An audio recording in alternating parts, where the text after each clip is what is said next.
আসসালামু আলাইকুম। আশা করি সবাই ভালো আছেন। আজকে সকালে ঘুম থেকে উঠে ধান ভেজানোর কাজ শুরু করলাম। এবার হচ্ছে হীরা নয়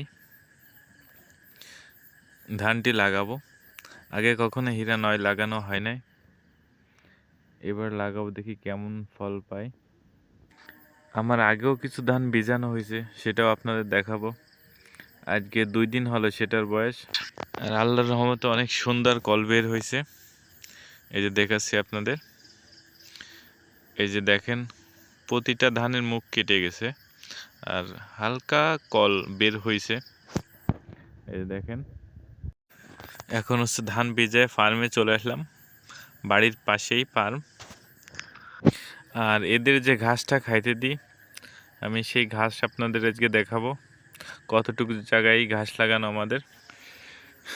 এই যে দেখতে পারতেছেন যে এটা হচ্ছে নেপিয়ার ঘাসের সার্ট, যেটা উপজেলা থেকে দেওয়া হয়েছিল আমাদের। আর এই যে এই ফার্মের পাশেই আমাদের হচ্ছে ঘাস ক্ষেত। এই যে দেখতে পারতেছেন, অনেক সুন্দর ঘাস হয়েছে। আর এই ঘাসের বয়সও বেশি দিন না, অল্প কিছুদিন।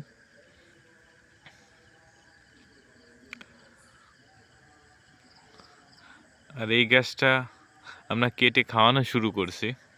আপনাদের দেখাচ্ছি কোন জায়গা থেকে আমরা ঘাস কাটছি। আর এই ঘাসটা আমাদের টোটাল এইখানে হচ্ছে 2 বিঘা জমিতে ঘাস রোপণ করা। এই যে এই জায়গা থেকে কিছু খাওয়ানো হয়েছে।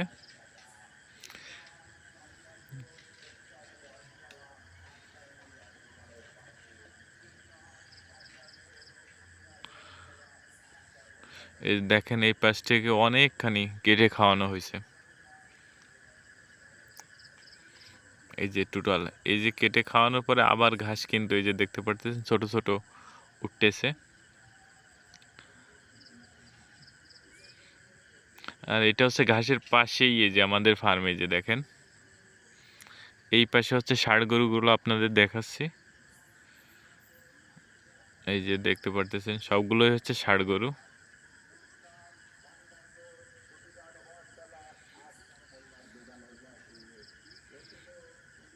এই যে টোটাল এই পাশে যে গরুগুলো দেখতেছেন সবগুলোই হচ্ছে ষাঁড় গরু আমাদের।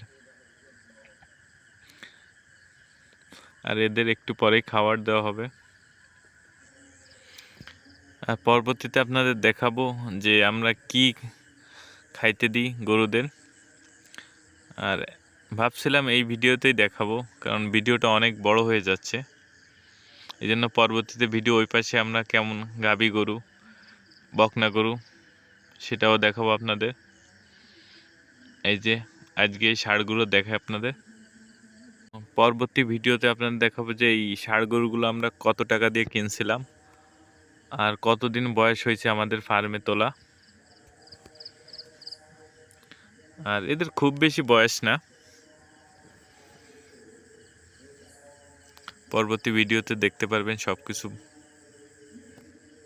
সবাই আমার জন্য দোয়া করবেন, আমি যেন আপনাদের মাঝে অনেক সুন্দর সুন্দর ভিডিও দিতে পারি। সবাই ভালো থাকবেন।